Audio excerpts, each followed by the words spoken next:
There, miss. You see, the heterodynes were feeding back into the stimulus reaction activators, causing non-snaps of the motor control resistor units. Oh, that's good. No, lady, that's bad. But your regenerative circuits are tuned asynchronously, and that causes concatenation in the intermediate amplifiers. Well, that's bad, isn't it? No, that's good. From now on, I don't think there'll be the slightest trouble with your robot. Your domestic problems are completely solved. Well, thank you very much. That's perfectly all right. And if there's anything else you want to know about your robot, don't hesitate to give us a ring. Good day.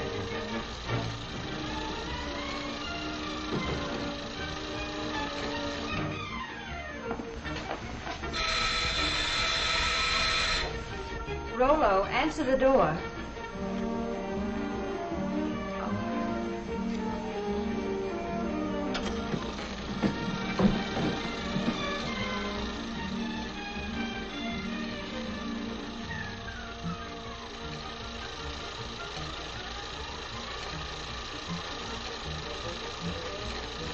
Sign here.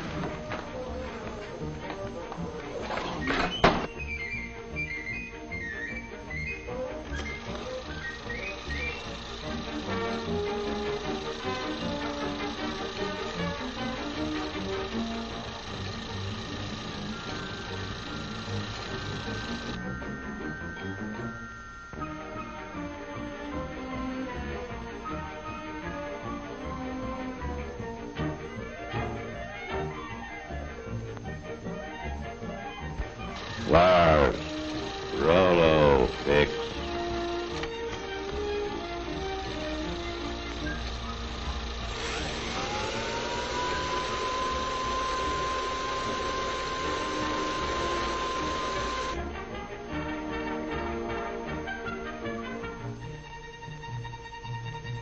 Yes, ma'am. Rollo, get.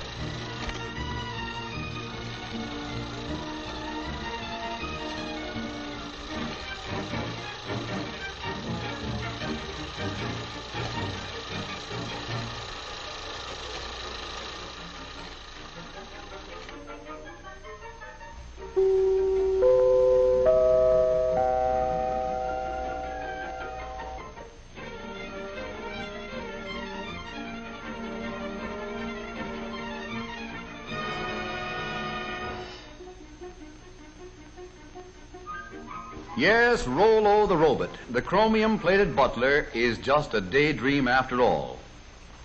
But not so Rollo's little brother and sister robots, the millions of small mechanical servants that never ask for afternoons off, the amazing machines and gadgets that almost seem to think for themselves. The tiny clockwork brains and heat regulators on our kitchen stoves apparently do almost everything except read the cookbook.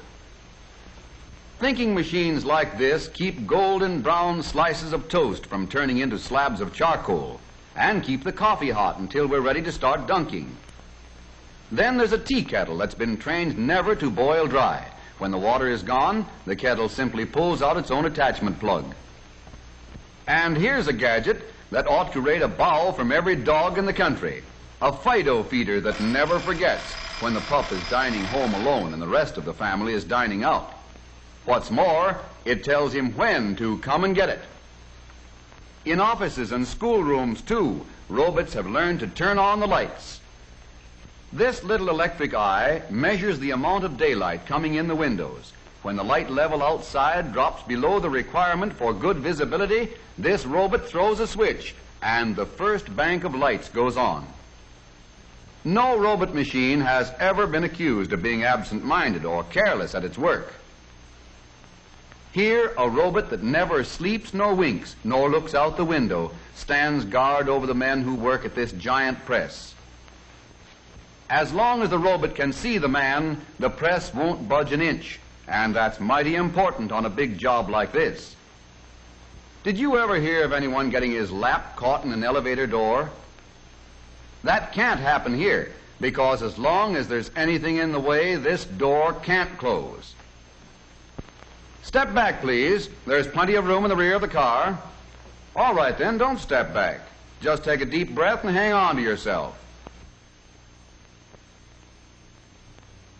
One little robot, for example, always remembers to serve drinks when it sees anyone walking around with a thirst.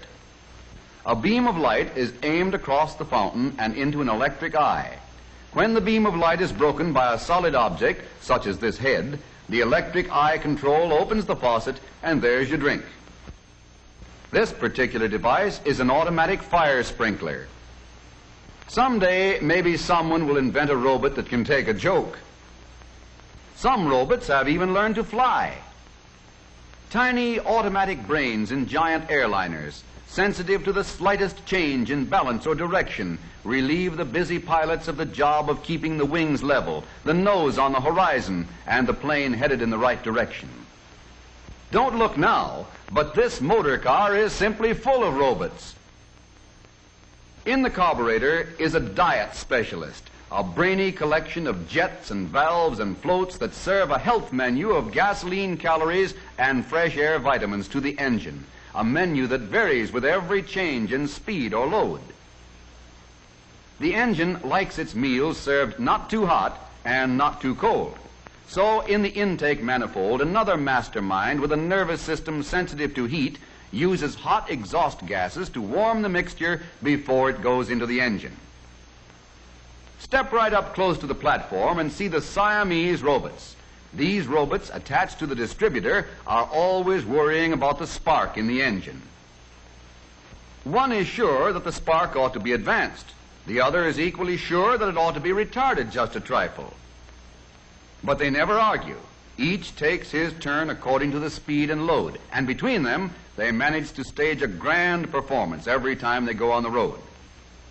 One little robot, a very small but intelligent brain, sits up back of the engine in the voltage regulator and keeps close tabs on the generator to see that the generator makes enough current to keep the battery fully charged, but not too full.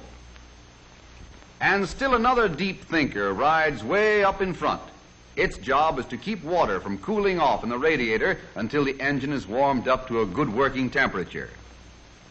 Then, in the vacuum power gear shift, there's a robot strongman who thrives on almost nothing at all. With a bit of a vacuum, this sturdy fellow can almost shift for himself if we'll just tell him what we want him to do. Robots have even taken up the art of dial twisting in our radios. All we need to do is push the button and listen. Driving wouldn't be half so much fun if we didn't have that phantom crew of intelligent robots to help us. Every day, in our homes and offices, as well as in our motor cars, hundreds of these little robots are doing more things for us than we realize, taking care of the routine tasks and leaving us free to live and work and play in greater ease and comfort and safety.